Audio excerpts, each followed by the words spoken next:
So I think you know, more and more women are entering the workforce. More and more women are entering and progressing their careers into leadership roles. I think it's super important that we are more critical about the categories that we are placed in, the data that is collected about us, and how it's used. There needs to be a little bit more thoughtfulness in the categories that we collect when we think about kind of self-ID or identity categories, especially within organizations or within governments. So an example I would use is the category of Asian.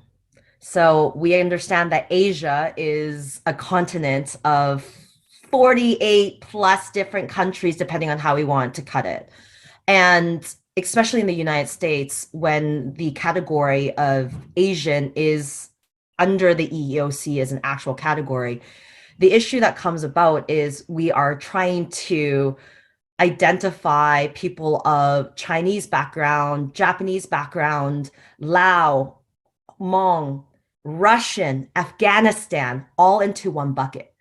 And as you can imagine, without even looking at something like class or immigration status, that complete category is not actually giving us any insight at all into specific categories or into specific groups of people. It is way too large for it to be meaningful. And that's where I have an issue with how we're collecting data, because the data that we're currently collecting doesn't allow us to actually use it in a meaningful way. So, for example, when we're looking at the progression of certain women in the workforce, we see that X amount, most people throw out the numbers of, 15 give or so percent of Asian people advancing in their career. And they can maybe split that up most of the time in a binary male-female type of way.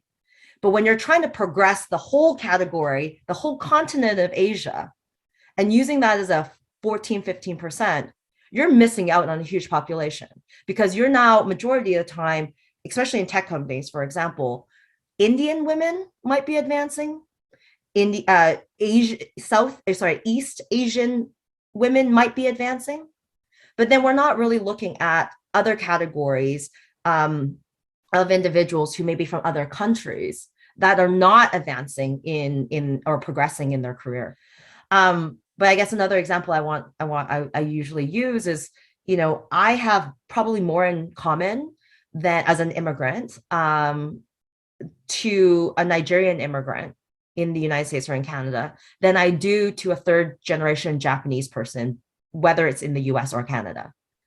But especially from a public sector perspective, I am categorized in the same way as that third generation Japanese person, for example.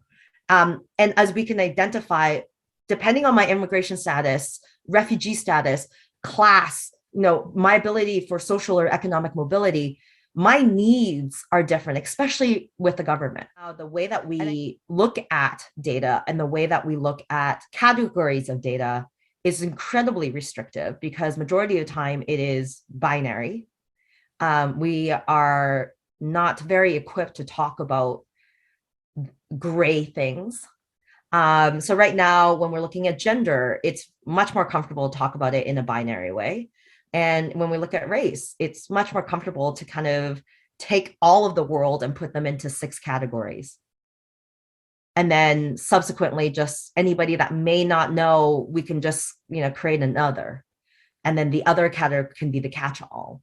But as we know how the world is developing and we look at demographic trends and all that, these current 6, 7, or 8, whatever categories is not enough, doesn't give us insight. And companies and governments are literally killing themselves trying to collect this data that makes no sense and gives us no meaning whatsoever.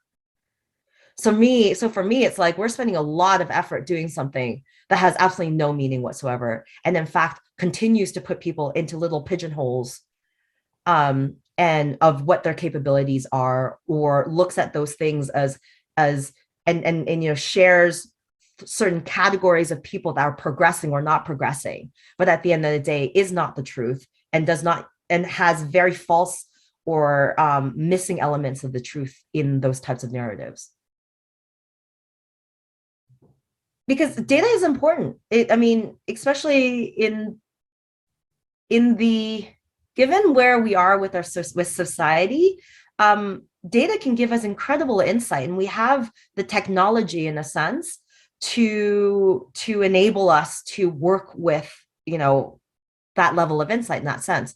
I think a lot of organizations, if anything, they're the ones killing themselves more on how to collect information, but not being thoughtful about what we are collecting and how are we going to use that information upon collection.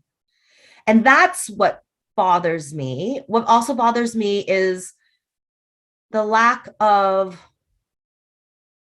I guess, the lack of courage sometimes to ask the question of why are we collecting this and how are we using it? And I think it's mostly that, because our society is collecting data and it's going to continue to collect data. And I think in the last 5 to 8 years, we've talked about mitigating bias in data, but we're not having the courage, I feel, to ask some really important questions of why are we collecting certain things? Why is this even important for us? And then really assessing how is it going to be used once it's collected. I think we're so caught up in, well, all our peers are collecting said data and then sharing it, and just really thinking about it at a very surface level. Everybody is doing it. Everybody is doing it this way, and everybody needs to share. And therefore, I just need to scrounge and get the information so I can share. But why are we sharing? Why are we collecting that level, that type of data, whatever it is? And how is it going to make our organization, our government, whatever it is, a better organization for it? How is it going to make us more inclusive? I think there is a group of people out there right now who are wary of numbers and facts, and don't mean to be kind of facetious with any of my comments, but I think the power of data and the thing is, we're already collecting information. In the world that we live in, there is information that is already being collected regardless. I think it's how we're collecting it and the categories that we're using to analyze the information. And so I think, if anything, we should all be more critical about these categories, or we should be more thoughtful about how it's being used, because it's already out there. Everything and every day and everything we do, somebody or something is already collecting some sort of information from us. So as women, as we progress in our careers and continue to take on more leadership roles, I really think that we need to examine the data that's being collected and the data that's being used, and ensuring that we're not accepting data and the categories as just binary. Not examining the nuance behind certain things and understanding how we're analyzing it. We need to question the what, the why, and therefore the how we're going to use it. And I think that's super important. I think also, if we continue to look at information in very simplistic binary type of ways, we are continuously wasting resources, whether it be time, whether it be money, whether it be just a lot of effort, and wasted good intentions that impact the way we look at policies, the way that we look at how individuals interact with each other, and fundamentally the lived experiences of many individuals from many diverse backgrounds. And so we must continue to question how the boxes that we're placed in, and for example, who we speak on behalf of. I'm very mindful of the fact that I speak on behalf of myself, but I carry on different aspects of being a woman, being Asian, being Chinese, being an immigrant, whatever those are. But all of those categories help create me and make me the leader that I am, and it's not just rested on one of those. So I'll just leave with really making sure we have the courage and the support from each other to question all of these things in terms of the information that we're giving out and the information that's being used for us or against us.